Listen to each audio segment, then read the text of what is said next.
This is one of the things that I like best about the coat of many colours that the Champions League wears. Look at that sky. It's been about 28 degrees today. We're still in mid-September. It's very, very hot.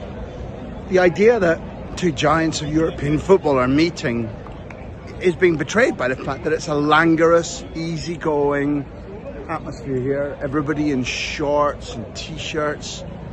The French visitors haven't really been noisy or, as they can be, aggressive. It's Olympique Marseille against the biggest winners in Champions League and European Cup history, Real Madrid. It's match day 1. And the reason I like this very much indeed is that there will be nights consistently throughout the tournament where it will be dark or it will be cold or it will be tense, where there will be vast hordes of visiting fans here at the Bernabéu singing and chanting and drinking, and the atmosphere will be entirely different. And I'll compare and contrast personally, and it will feel like a jigsaw, like going through the minimum 15 matches to win the Champions League is genuinely a multi-piece jigsaw with lots of different shapes and colours, and it's tough.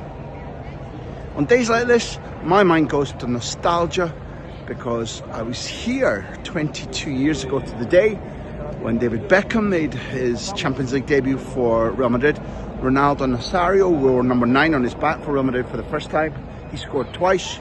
Madrid won 4-2 in what was a very, very doomed Carlos Queiroz season. Carlos Queiroz, in his presentation, I'd said to him, because he'd been pushed back out to speak to me individually, not because of me, but because of who I represented, by Florentino Perez, and I said, what do you want to say to Alex Ferguson for allowing you to leave? Tell him I love him. It was a slightly over the top reaction. A couple of days later, in the old Chamartin training ground, Sidlow and I stood and were able to get Carlos Queiroz after training all on our own, and he said they've sold Claude Makélélé without telling me, behind my back.